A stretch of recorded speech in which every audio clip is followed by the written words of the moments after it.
이제 질문하세요. 질문 받겠습니다. 네. 질문 받겠습니다. 네. 네, 우리 거사님. 맨 앞에 거사님. 씩씩하시다. 그 믿음에 대해서 마음가짐을 좀 묻고 싶습니다. 네네네. 어떤 종교나 이게 종파가 다 나눠져 있고 네. 한데 우리 불교에도 여러 종파가 있는 걸로 알고 있습니다. 네네. 근데 뭐 보편적으로 종파가 이제 이 조계종이 네, 여러 종 있죠. 뭐 조계종도 있고 예, 천태종도 조계종이 있고 뭐 예, 여러 가지 종파가 예, 있습니다. 화엄종도 예. 있고. 네.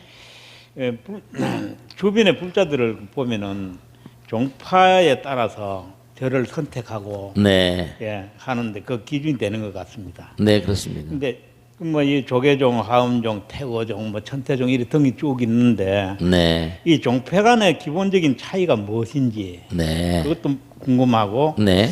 이 불교 공부를 하면서 이 배운 건지만 가르치면 하나 불교는 하나로 하지 않습니까? 네네네. 예, 하나로 배웠고 시비를 가리지 않는다 그랬는데 네네. 않습니까? 네. 그런데 이런 광경을 볼 때 마음이 흔들립니다. 네. 종파가 여러 혼란이 있으니까. 오고 네네네. 진정한 불자의 길은 어떤 길이며 네. 또 어떠한 마음 자세를 할지 네. 스님의 높으신 견해를 듣고 싶습니다. 네, 고맙습니다. 박수 많이 주세요. 네. 이 종파의 문제. 섹트의 문제인데요. 불교의 종파하고 기독교나 다른 종교의 종파하고 좀 가름이 있어요.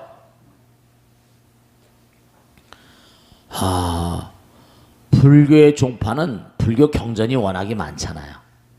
워낙이 많으니까 소위 경전이라고 그래가지고 자기들이 법화종이다 그러면 법화경을 바탕으로 하는 그런 종단이에요. 아시겠죠? 화엄종이다 그러면 우선 하견에 화엄경을 바탕으로. 다른 종교하고 달리 불교는 자기들이 많은 경전 가운데 자기들이 뭔가 그 창종주라고 할까? 창종주?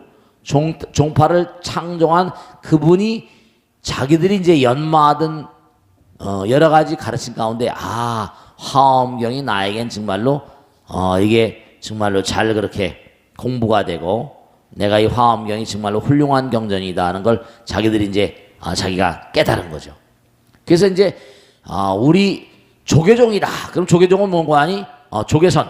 제가 미국 가 있을 때 참 중국 스님이 그 장엄사라고 저 뉴욕 맨하탄 저 해가지고 차 타고 있는데 중국 스님하고 토론이 붙었어요.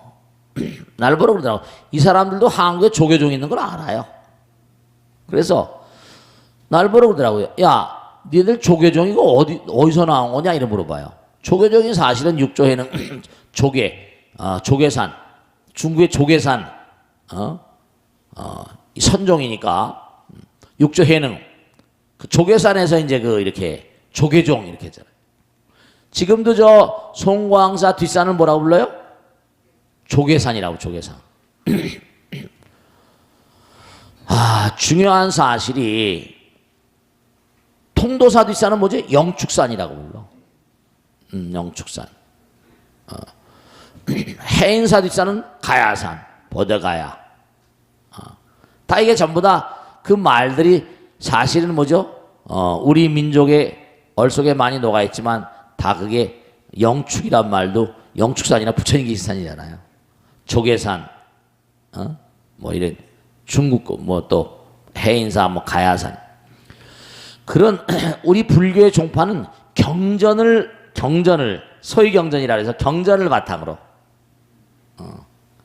그러니까 불교의 종파는 싸움이 별로 없어요. 그렇잖아요. 뭐 종파끼리 싸우는 거 봤어요? 초파일날 다 같이 어울려서 하잖아요.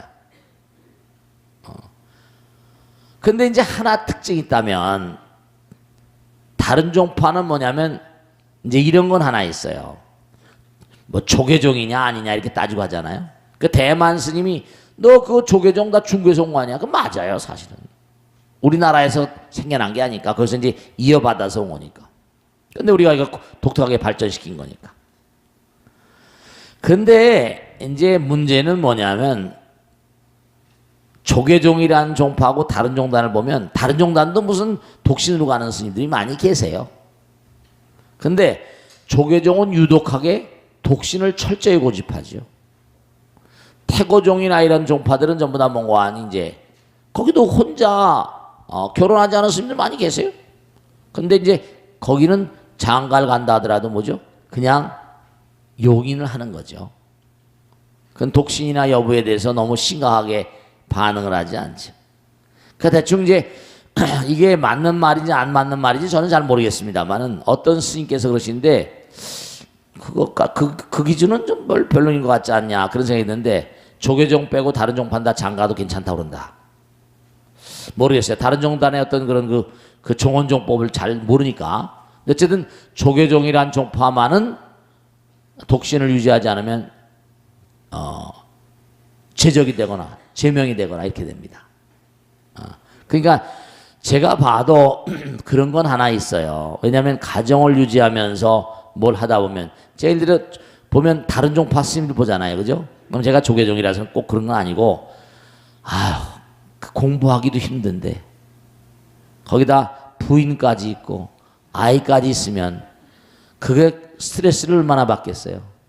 근데 사실은 시대 자체가 앞으로도 올 겁니다. 이제 앞으로 우리가 시대 따라서 또 가야 되는 게 있으니까. 왜 문제가 되는 거 아니? 아이들을 하나씩밖에 안 낳아서 키우잖아요. 그래 안 그래요? 아이 하나 키우는데 3억 7천만 원, 3억 5, 6천만 원이 든다는 거예요. 그러면 이제 아이들이 하나씩밖에 없고 인군 늘어요, 줄어요? 인건이 점점 줄어간대요. 왜냐면 자연적으로 지금도 독신으로 사는 사람이 너무 많잖아.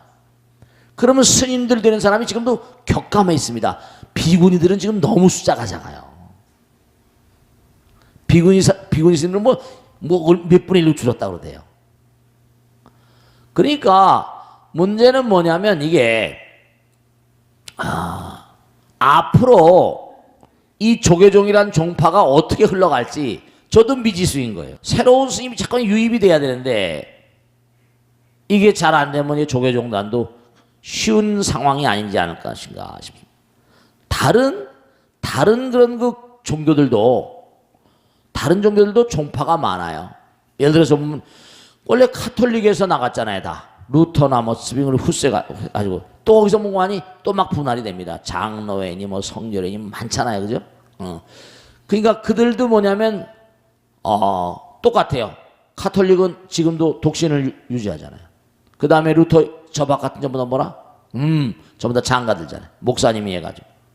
그래서 결국은 뭐냐면 어느 종파에 뭐 어느 무슨 제가 우리 법당에 나오는 분은 또 그런 분이 계세요. 그래서 공부를 하고 진각종 시민당이라고 시민당 진각종 나있는 분 계시더라고요.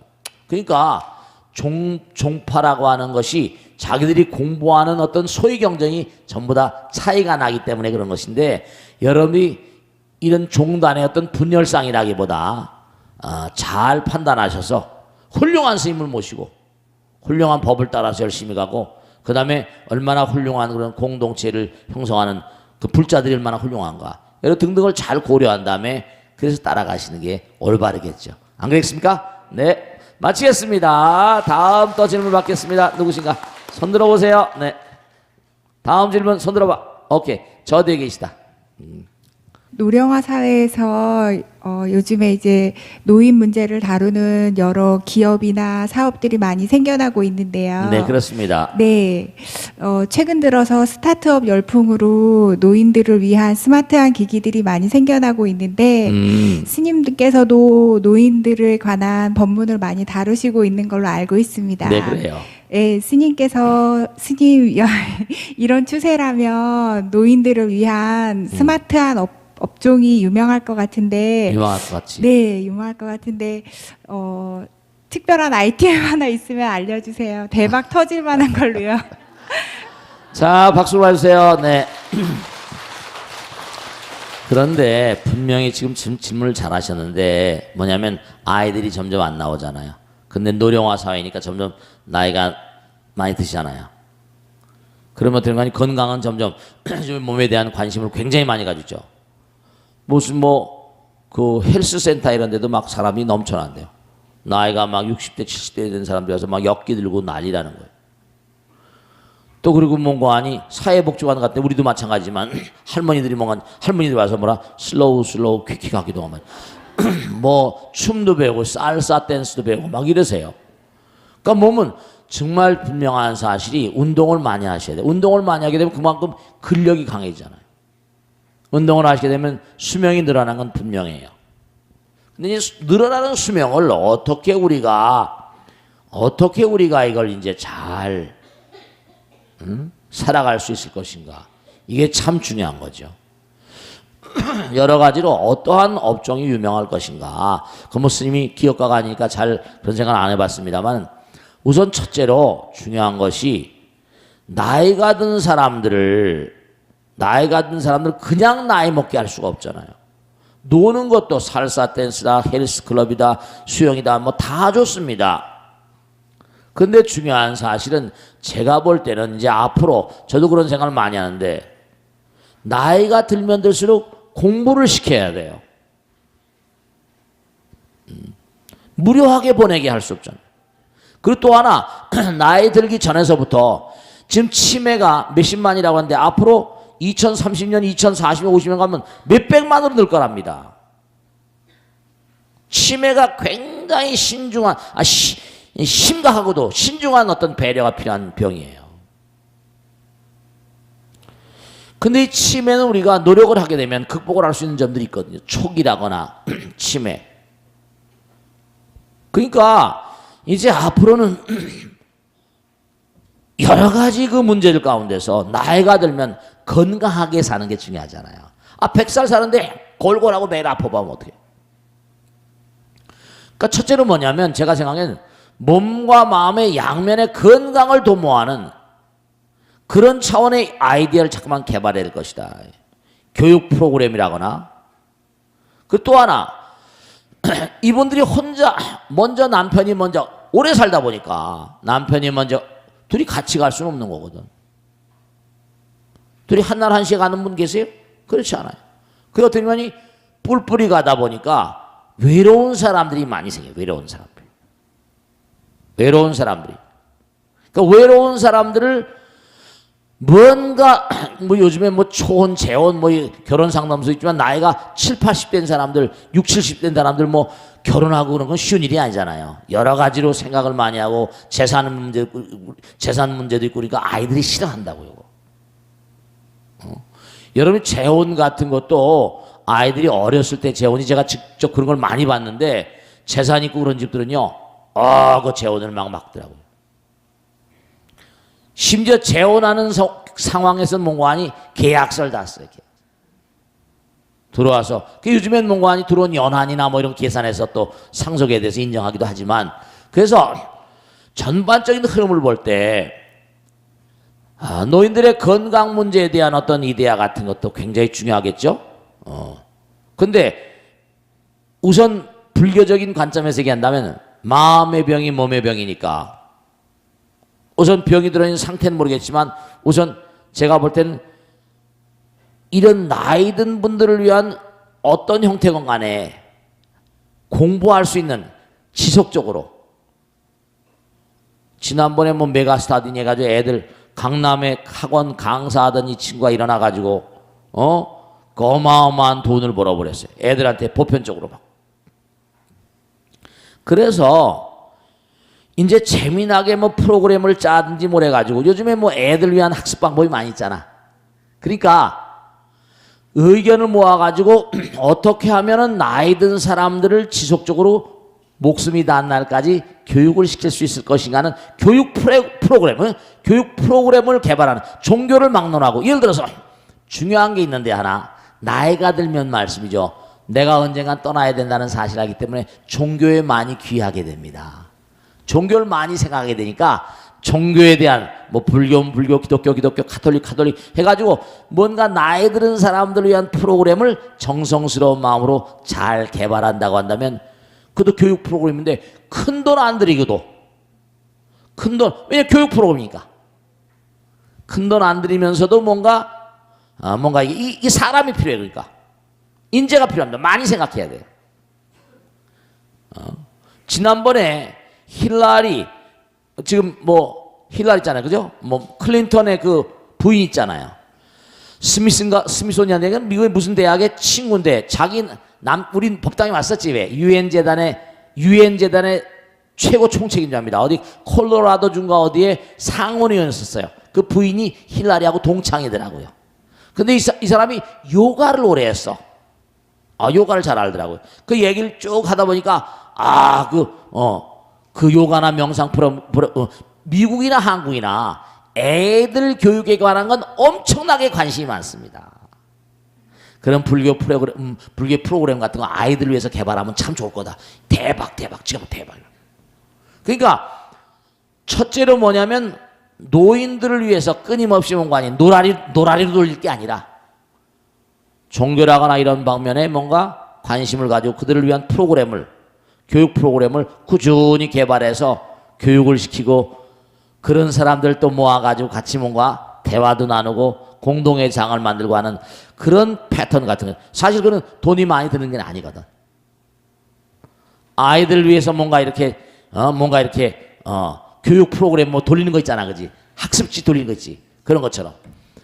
또 하나는 뭐냐면 종교적인 차원이라거나 교육적인 차원으로 계속 가면 치매 같은 것도 많이 예방될 것이 공부하게 하면 절대로 두뇌가 녹슬진 않아요. 기도 열심히 하면. 그 다음에 이제 문제는 나이가 들면 노쇠해지니까 그잖아요, 그죠? 지난번에 보니까 참 재미난 건데 장애인들을 위한 아파트를 지었어. 장애인들. 그래서 장애인들은 휠체어를 끌고 다니잖아요. 문 턱서부터 여러 가지 쫙 해가지고 스위치를 리모컨으로 다 작동하고 나이가 들게 되면 무슨 시스템 같은 것도 나이가 드는 시스템 따라서 아파트 같은 데도 말이죠. 어떤 나이가 든 분들을 위한 취사라거나 나이가 든 분들을 위한 어떤 그런 이데아를 좀 개발하면은 그런 데 관심을 가지게 되면 그런 게 제품이 예를 들어서 그 유명한 회사가 있는데 이름이 기억이 안 나는데 우리가 지금은 뭐예요? 수도꼭지가 하나지 항상 돌리면 뭐죠? 뜨거운 물 나오고 이쪽으로 하면 뭐죠?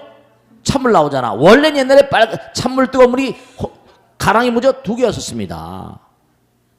근데 아이디어맨이 이거 귀찮단 말이야. 이것도 들고 자고. 그래가지고 이걸 하나로 먹는 방법이 없어서 하나의 파이프에서 이걸 하나로 먹는 걸 가지고 세계적으로 히트를 쳐가지고 돈을 어마어마하게 많이 벌었다고. 그러니까 지금 어느 수도관이나 하나로 돼 있잖아요. 그렇게 돼 있다니까. 그러니까 뭔가 할머니 할아버지들의 생활을 유심히 관찰해서 많은 얘기를 듣고 뭔가 거기서 생활 가운데서 뭔가 틀림없이 있을 거예요. 그런 데서 잡아요. 건강에 어떤 관심이 있는 거예요. 그리고 하나는 또 하나 재미난 건 뭐냐면 우리 복지관 같은 데 할아버지 할머니들 같이 많이 오는 거 보면 노인정 있잖아요. 요즘에 연애 걸려 많이 가잖아요. 그러니까 노인정 뭔가 공동체를 통해 가지고 같이 예를 들어서 여행도 다니고 말이죠. 홀로 된 사람들만 모아가지고 또 뭔가 이게 하나의 시스템을 짜가지고 그들에게 뭔 서비스를 해주는 말이죠. 같이 놀기도 하고, 같이 놀아주기도 하고, 공부도 하고 이런 걸 콤비네이션 플레이를 해가지고 하면은 그런 것들이 뭔가 하여간에 조금만 연구를 하면 뭐가 나올 거예요. SNS 같은 것도 우연히 저커버그가 자기가 생각한 거예요. 하버드 대학 다니면서 내가 이거 논문을 쓰고 뭘 숙제를 하는데 여기에 대해서 누가 좀 더 아는 놈 있지 않을까? 그래가지고 공동의 광장을 만들어서 막 올려버렸거든. 서로 올리게 만들. 그 머리가 있는 거죠. 막 올려가지고 하다 보니까 자료가 올라오니까 논문 쓰기도 참 재미난 거야. 자료도 많이 올라오고. 그래가지고 이게 막 올라오는 거 보니까 자료가 많이 올라오고 하다 보니까 이걸 갖다가 어떻게 해가지고 누가 하기 전에 내가 해야 되겠다 해서 때려치우고 윌 게이츠로 하버드 대학 때려치우고 나와가지고 있는 게 페이스북이라. 지금 어마어마하게 돈이 페이스북이 무슨 상업적인 가치가 없네 했는데 저게 뭐 어마어마하거든. 그래가지고 페이스북이 지금 뭐 몇억 명이 되다 보니까 광고같이 카카오톡은 1억 명인데 돈 어마어마하게 버는데 저건 뭐 어마어마한 것. 그러니까 앞으로는 지금 40대 50대 지금 문제는 뭐냐면 아직까지 인터넷 시대가 나이 많이 든 분들 인터넷에 하는 분은 별로 많지 않거든. 근데 그것도 미래를 위해서 뭔가 이렇게 프로그램을 준비하다 보면은 지금 30대 40대는 인터넷 세대란 말이에요. 50대도 아직 인터넷 세대가 안 됐어. 시간이 좀 가야 될 거라. 아직도 이런 컴퓨터 쓰는 걸 두려워하잖아. 그지? 근데 앞으로 가다 보면 컴퓨터가 점점 쉬워질 겁니다. 어렵게 배우지 않아도 굉장히 쉬워질 거예요. 귀찮게 배우지 않아도. 그러면 이제 그게 상용화되니까 아마 컴퓨터를 안 배우면 또 안 될 거야. 또 그걸 배워야 될 거고. 멀리서도 리모트로 다 작동되니까. 그래서 첫째로 뭐냐면 공부를 시키는 거라거나 몸과 마음의 어떤 건강을 위한 거, 공동체를 만드는 거 등등에 대해서 가만히 관찰하면 거기서도 뭔가 하니 수도꼭지처럼 하나 딱 나와버리면 뭔가. 지난번에 제가 그런 거 관심 있어서 뭐 미국에서 나온 프로그램인데 한국에서도 발명가 뭐 나오대, 그지? 근데 어떤 남자가 나와가지고 우연히 보게 됐는데 빨래 거는 거 있죠, 빨래 거는 거. 빨래 거는 걸 만들어가지고 그거 진짜 우리 저한테도 빨래거리가 있는데 근데 그 좀 불편해. 한마디로 좀 집어넣어야 되고 말이지. 근데 이거는 그냥 걸어놓으니까 그냥 훅 아주 빨리 그 특허로 그 상 받고 그러대. 그러니까 할아버지 할머니들의 생태를 가만히 보면서 연구를 하다 보면 뜻 있는 곳에 뭐라 길이 분명히 있을 거예요. 아시겠죠? 자, 질문 받겠습니다. 자, 손 들어봐. 누가 할 차례야? 네, 일어나세요. 네, 저기 그 부처님이 태어나시자마자 왕족으로 자라시고 네, 부족할 거 없이 자라셨는데 네. 왜 굳이 출가를 하셔가지고 그 출가하신 이유랑 의미가 궁금해서 질문드렸습니다. 아유, 박수, 박수. 네. 앉으세요. 자, 시간과 공간을 떠나버리면 영혼이 된다고 그랬잖아요. 그래 안 그래요? 우리 몸과 마음 가운데 영혼성이 있어 없어요? 좋은 질문일 수도 있고 우리가 평소에 궁금한 질문일 수도 있어요. 그런데 우리가 일단 아셔야 될 게 하나 있어. 일단 뭔가 하니 광자나 전자에서 딱 당장 요즘에 나노란 말 들어보셨죠? 나노? 여러분 가만히 보면요, 광자나 전자에서 일단 뭔가 질량화돼서 중력장이 어떤 중력, 우리가 그전에 지난번에 말씀했죠? 힉스가 뭔고하니 연구한 게 중력이 어떻게 생겨나요? 중력이 생기면 어떻게 되죠? 그 다음에 강력과 양력이 생기고요. 그 다음에 그 사이에 끌어당긴 힘이 생기니까 전기력과 자기력이 생기기. 물질의 이 우주를 구성하는 게 중력, 강력, 양력, 전자기력이 이렇습니다. 하나 개체화가 딱 되고 나면 어떻게 되겠습니까? 그 다음엔 거기에 전부 다 기록이 다 매겨집니다. 기록이 다 매겨져. 그래가지고 그게 될까요? 계속 완전히 자기를 깨뜨릴 때까지, 이른바 아까 오온을 깨뜨릴 때까지, 우주 그 자체가 될 때까지 계속 가겠어요, 안 가겠어요? 그럼 부처님이란 존재 어떻게 했어요? 부처님이란 존재는 계속해서 뭔가 하니 선해보살이니 자기가 딱 깨닫고 보니까 팔천생이 한눈에 보이고 무량겁이 뭔가 한눈에 들어오고 다 들어오더라는 거 아닙니까? 부처님 먹겁을 두고 많은 세상, 많은 세월을 갈고 닦아서 오신 분이 있어요. 우리도 지금 뭐죠? 이거 그런 얘기 하죠. 우리 누구나 가다 부처님 되실 분입니다. 그래 안 그래요? 힉스부터 쭉 오셨다고 그랬지, 그죠? 그러니까 당장 오늘 공부한 거하고 비슷한 그런 해답이 되겠네요.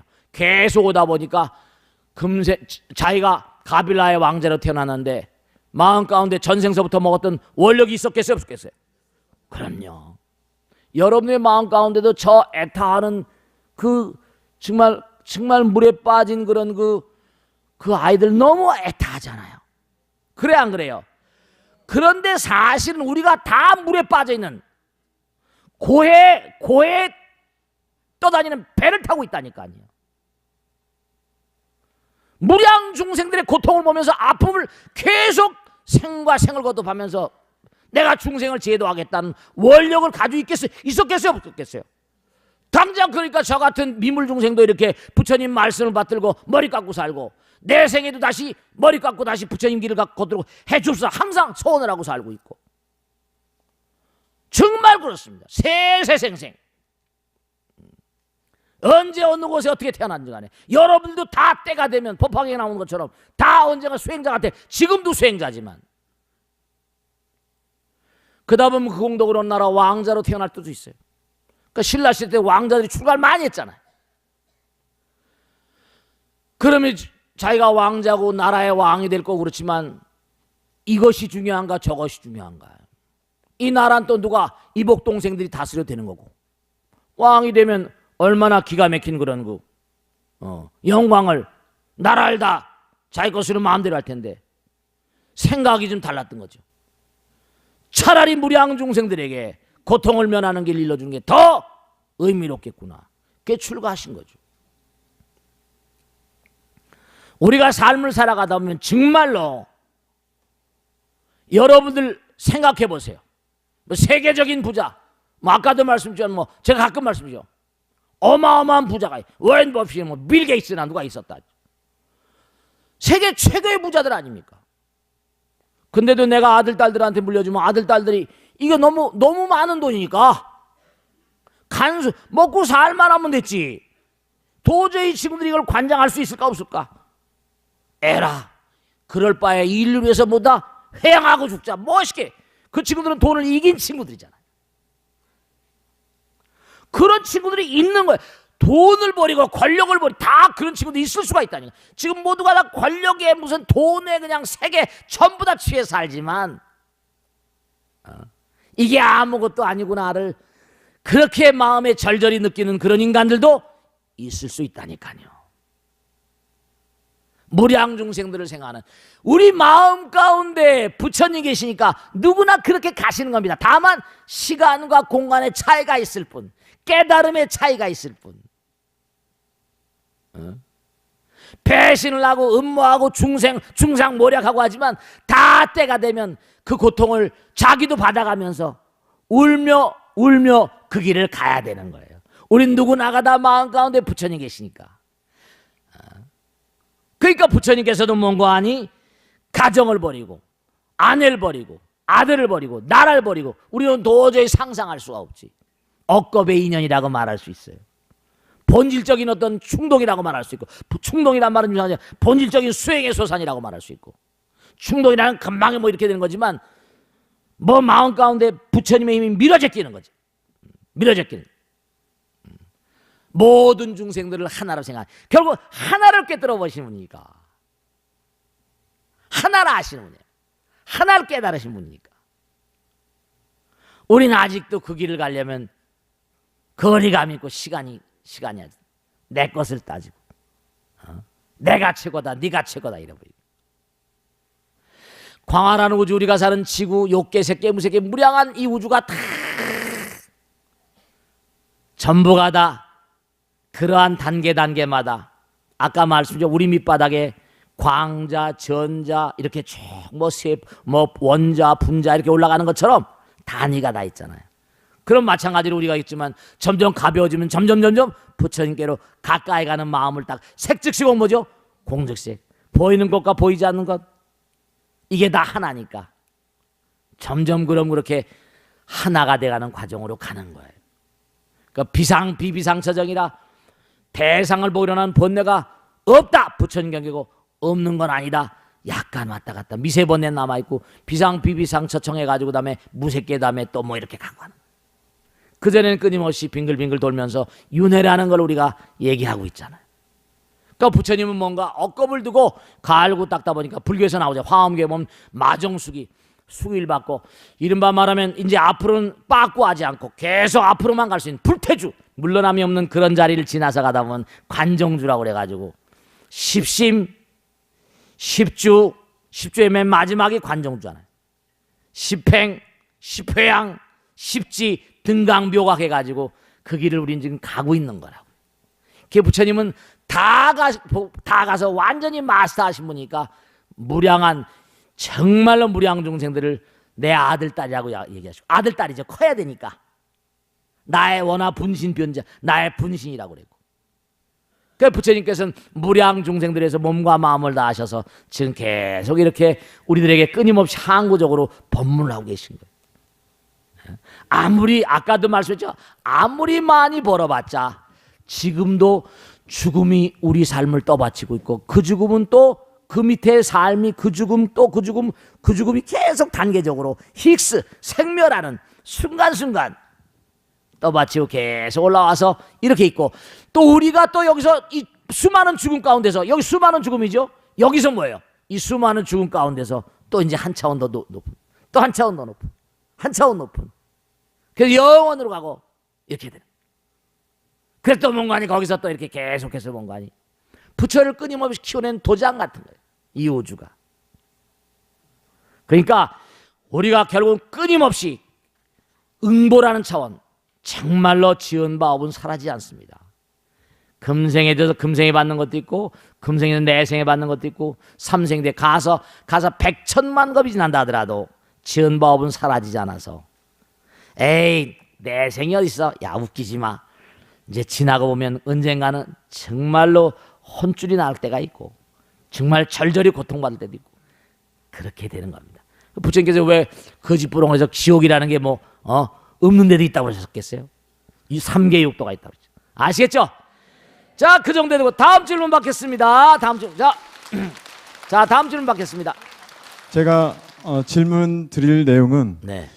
사회의 그 양극화 현상에 관한 겁니다. 네네. 우리 사회가 그동안 고도의 경제 성장을 일으켜 왔습니다. 네네. 그러다가 저성장 시대로 진입을 하면서 많은 중산층들이 네. 무너지면서 네. 사회의 양극화 현상이 나타났습니다. 그렇습니다. 빈부의 격차가 심화되고 네. 대도시와 그 농촌 간의 격차, 네. 대기업과 중소기업 간의 격차, 그리고 정규직과 비정규직 간의 그런 컨플리트, 네. 대형 병원과 그 중소병원 간의 이런 그 의료 양극화 현상, 네. 이러한 사회적 경제적인 네. 이런 양극화 그 현상은 네. 국가의 낭비를 또 초래하게 되고 네. 또 우리가 지향해야 되는 복지 사회, 나아가 그 선진 국가로 나가는데 장애가 되고 있는 것 같습니다. 네. 그래서 정말 이 사회 양극화 이걸 해결할 수 있는 해법은 없는지 네. 오늘 큰 스님께 그 네. 답을 듣고자 청하옵나이다. 박수로 맞으세요. 네. 아유, 근데 참 이거 저 박근혜 대통령이 풀어야지 내가 풀어야 되나 이거? 아, 이거 너무 어려운 문제네 이거. 참 이거. 나라님도 힘든데 듣고 보니까 들어가면 평상시에 제가 이게 참 문제구나 하던 점을 말씀해 질문해 주셔서 제가 평상시에 생각하고 있던 걸 좀 말씀드리겠습니다. 부처님 말씀을 비교서 정말 양극화가 심각합니다. 여러분 정말로. 대기업이 지금 뭔가 아니 뭐 수백조의 돈을 쌓아놓고 투자를 할 줄 데가 없어서 투자를 해야지. 그 다음에 뭔가 공장이 돌아가고 소득이 높아지면서 또다시 뭔가 재투자가 되고 이렇게 되는 거 아닙니까? 그죠? 또 이렇게 되는데 어디다 투자할 줄 모르는 거예요. 불안하니까. 대기업들은 어마어마하게 많이 돈을 쌓고 있고 뭐 과거의 정권 때 무슨 4대강 하면서 제가 직접 들은 얘기입니다. 큰 건설회사에 정말 최고위 층에 있는 친구가 있어요. 웃으면서 그러더라고요. 그때 최대 호황을 누렸다고. 웃긴 얘기잖아요. 국민들이 엉망인데. 실제입니다, 제가. 참 이게 문제구나. 돈을 쌓아놓고 어떻게 할 줄 모르는 거예요. 무슨 일이 벌어질지 모르니까. 이게 투자가 안 되는 거예요. 돌지 않는 거예요.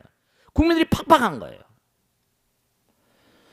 자, 지금 정말 빈부격차가 저 위에 그냥 기득권 계층이라 높이 계신 분들은 얼마나 실감을 하고 있는지는 몰라요. 그래서 제가 한번 생각을 해봅니다. 사실은 우리가 경제학에도 케인스경, 언젠가는 말씀했죠? 케인스가 오르냐. 레츠페어, 예전에 뭔가 하니 자유방임, 그냥 시장에 맡겨, 하예크 같은 시장에 맡겨라. 그럼 마음대로 돌아간다. 시장에 마음대로 맡겨놓으니까 왜곡되어지고 자본가라거나 막 착취하고 자본주의가 막 폐해가 등장했잖아요. 어려움이 막 오잖아요. 결국은 뭐가 왔어요? 공황이 왔잖아요. 그러니까 케인스가 이거 안 되겠다. 나라가 관리한다. 이게 항상 양파가 지금 계속 세계적인 경제학자가 이 두 파에 소속돼 가지고 계속 싸웁니다. 경제학이 항상 쏠려 있으니까. 그런데 하나 우리가 생각해 보세요.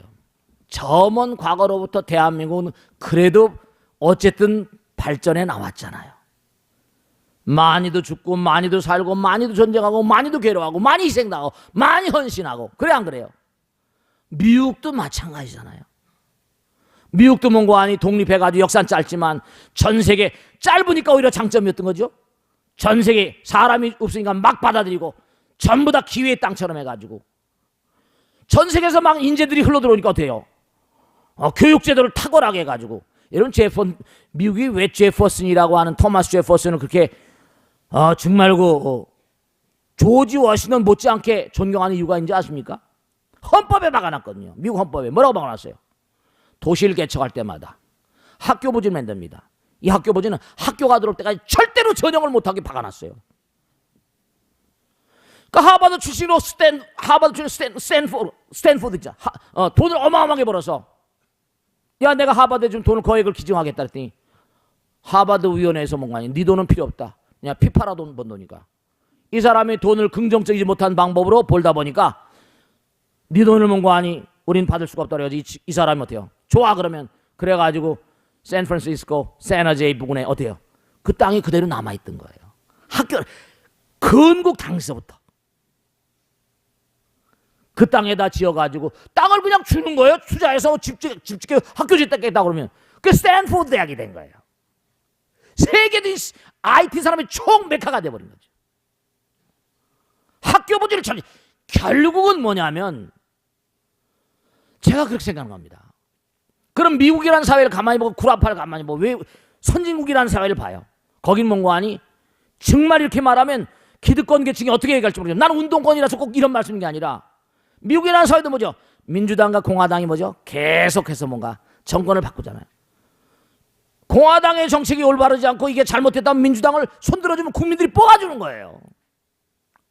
정책을 잠깐 바꿔가면서 이게 어려우면 국민들이 투표할 수 있는 그럼 모두 투표를 해야 되고 정치의식이 강화돼야 돼요. 자기 이 나라를 위해서는 나 몰라 하지 말고 지금 빈부격차가 극심하니까 점점 어려운 사람들 이게 만일에 터져나오고 토출되면 지금 아직 위험성을 잘 모르고 있어요.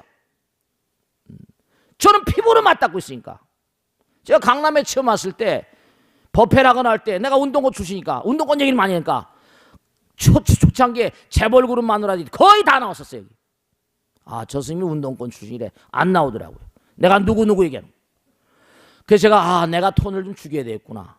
강남에 사니까. 그래서 많이 톤을 죽이고 해서 이제 가는데 지금 중도적인 입장에서 뭐 얘기한지 아닌지 모르겠습니다만 정말로 국민들이 민도가 깨야 됩니다. 이게 안 되겠다 싶으면 바꾸는 거예요. 방법이 없어요. 정책을 온전히 써야 되거든요. 이 나라를 다시 아무리 국민들이 힘 있다고 들어 무슨 국회의원하고 막 뭐 무슨 정부 대통령 이거 아닙니까? 저도 사실은 예전에는 제도를 바꾸면 나라가 달라지겠다 그런 생각을 하다가 딱 중이 되고 보니까 무슨 생각이 드는 거 아니? 이게 마음의 문제구나. 그게 지금 일생을 지금 70, 60대 중반까지 하다 보니까 이게 다시 생각되는 게 인간의 마음도 닦아가면서 제도도 뭔가 하니 정비해야 되는 게 중요하겠구나. 그런 생각을 자꾸만 하게 되는 거예요. 기득권 계층들은 너무나 가슴 아픈 일이지만 이 사회가 또 안타까운 게 있습니다, 여러분들. 왜냐하면 기득권 계층들은 자기가 누리고 있는 그 권리를 뭐라 향유하고 싶을 거 아닙니까? 그들이 다 잡고 있다고요. 다 잡고 있다고. 재벌이니 뭐니 다 잡고 있잖아요. 그러니까 참 이게 어렵고 어렵지만 그런 뭔가 아니 어려운 층. 그러니까 뭐 진보 사상을 가진 사람이나 막 계속 공격을 당하잖아. 뭐 이렇게 말씀드리면 뭐 내가 뭐 그런 언론기관에서 날 질타할지 모르겠지만 조중동이니 해가지고 전부 다 저는 이렇게 신문사에 있으니까 알잖아요. 야 이게 지금 너무하구나. 이런 논리가 너무 전부 다 논리를 만들거든요. 그래가지고 자꾸만 호도하는 자본주의를 호도하는 지금 들으면 광고가 없으면 망하니까 광고로 전부 다 장난질치고 하거든. 그러니까 아무리 어렵더라도 어려운 사람은 어렵다고 말해야 됩니다. 계속 말하고 계속 어렵지만 그런 사람이 여러분이 절대로 제가 당부드리겠는데 뭐냐면 뭐 진보 사상 여러분 굉장히 사회가 혼란하면 싫잖아요, 그죠? 근데 그런 느낌을 가진 사람들, 그러니까 자꾸만 씨를 말려버리려고 그러잖아요. 물론 접촉적이고 북한이 있고 뭐 여러 가지가 많이 있습니다. 종북이니 뭐니 그것도 문제가 심각해요. 근데 어려움을 지금 이게 계속 방치하다 보면 나라 안에 내부에 적이 더 많이 생기고, 우리가 그런 사람들도 옹호하면 옹호하고, 그런 의견 낸 사람 귀를 열어서 들어주고, 여러 가지가 말이죠. 여러 가지가. 그래서 결국은 뭐냐면 자꾸만 뭔가 우리가 마음과 몸을 닦아가면서 계속 우리가 우리가 뭐 언제 잘 살았다 그럽니까? 좀 허리띠를 졸라 매시고 어려울 때 앞으로 절대로 뭔가 아니 옛날 같은 무슨 그런 호황이라거나 왜 다 뛰니까. 그렇지만 중요한 것은 뭐냐면 꼭 당부드리겠는데 좀 깨어 있어야 돼. 그러니까 참 안타까운 게 여당이 야당이 야당 하는 거 보면 참 안타깝고 또 무슨 뭐 제가 이렇게 말씀드리면 제도를 바꾸고 간다 하더라도 또 뭐냐면 또 그러면 또 계속 정쟁을 하고 하니까 피곤하고 피폐하죠. 정말 양식을 가지고 전체를 생각하는, 하나를 생각하는 그런 이데아를 가진 위정자들, 플라톤이 말한 철인이 나라를 다스려야 된다, 그런 사명감을 가진, 보살 정신을 가진 그런 인물들이 많이 등장을 했는데, 그러기 위해서는 자꾸만 부처님 말씀이 요원의 물길처럼 퍼져나가고 마음 가운데 정말로 물론 다 국민을 위한다고 하지만 빈부가 너무 심하고 격차가 너무 벌어지고 이런 상황을 가능한 한 뭔가 아니 이렇게 할 수 있는 이데아를 가진 그런 마음을 가지고 그런 제도를 만들고 그런 위정자들이 등장하고, 그런 가운데서 자꾸만 노력해 가다 보면 우리도 자꾸만 조금씩 지금 나아져왔듯이, 그죠? 나아져왔듯이 앞으로도 나아져갈 것인데, 하나만 마지막으로 말씀드리면 어쨌든 간에 어떤 인물이 등장해가지고 우리나라가 확 발전해서 이만큼 왔어요. 근데 그 폐해도 만만치 않았잖아요. 그럼 이제 민주화가 됐다고요. 많이 민주화. 저도 물론 민주화 유공자지만 말이죠. 계속해서 뭔가 이렇게 나오고 있으니까 이러한 마음가짐을 계속 뭔가 우리가, 강남이란 특성이니까 나만 잘 먹고 잘 살지 말고 어려운 사람들을 배려하는 마음, 내가 뭐 기업을 운영한다면 좀 더 생각하는 마음, 개별이 그런 흐름들이 유도가 돼가지고 뭔가 전체적으로 이게 쭉 이렇게 동심원처럼 퍼져나가고, 그래서 이 제도를 운영하는 사람들, 제도를 만드는 사람들, 그게 물론 국민이지만 대표하는 사람들이 그 사람들의 이데아가 좀 깨어져야 되고, 정말 국민이 깨어서 안 되겠다 싶으면 또 사람들이 뭐 선거가 얼마 안 남았지만 바꿀 땐 또 바꾸고 뭐 이런 식으로 해가지고 그렇게 하다 보면 점차로 급박하게 되는 건 아니죠. 이게 압축 성장의 소산일 겁니다. 미국도 마찬가지고 구라파도 마찬가지고 페이비언 사회주의 뭐 앤더니 기든잭이니 구라파도 미국도 많은 단계를 거쳤습니다. 조금만 좀 참아가시면서 인욕해 가시면서 그렇게 계속 가시다 보면 우리나라도 아마 선진국 대열에 들어설 날이 꼭 올 텐데, 마음이 좀 개량이 돼야지 quality of the nations, 그 나라 국민의 질이, quality of the goods, 그 나라 상품의 질을 결정짓는 거거든요. 우리나라 민도가 자꾸만 나아지고 그렇게 공부하라고 그러잖아요. 기도하라고 그러고, 그런 가운데서 gradually developing, 서서히 뭔가 아니 발전해 나갈 수 있을 것이다, 그런 생각합니다. 아시겠죠? 자, 여기서 끝내겠습니다. 마치겠습니다. 감사합니다. 모두 성불하세요. 마치겠습니다. 네.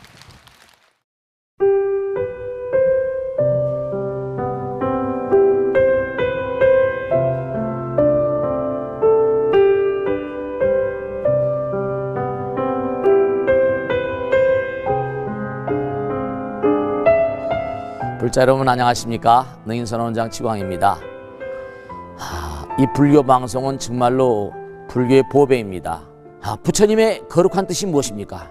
부처님의 가르침을 세상에 퍼뜨린 거 아니겠습니까? 불교를 정말로 한 차원 업그레이드 시키고 한국 불자들의 신심을 한 차원 더 장양시키기 위해서는 여러 불자님들의 정말 도움이 필요합니다. 몸과 마음을 다해서 많은 불자님들 ARS 한 통에 이 불교 방송이 살아날 수 있습니다. 여러분의 관심과 그 다음에 편달이 한국 불교의 새로운 날, 그리고 새로운 시대, 새로운 차원으로의 도약으로 그렇게 우리 방송, 불교를 그렇게 인도할 것이라고 확신합니다. 감사합니다. ARS에 많은 관심 부탁드립니다. 감사드립니다.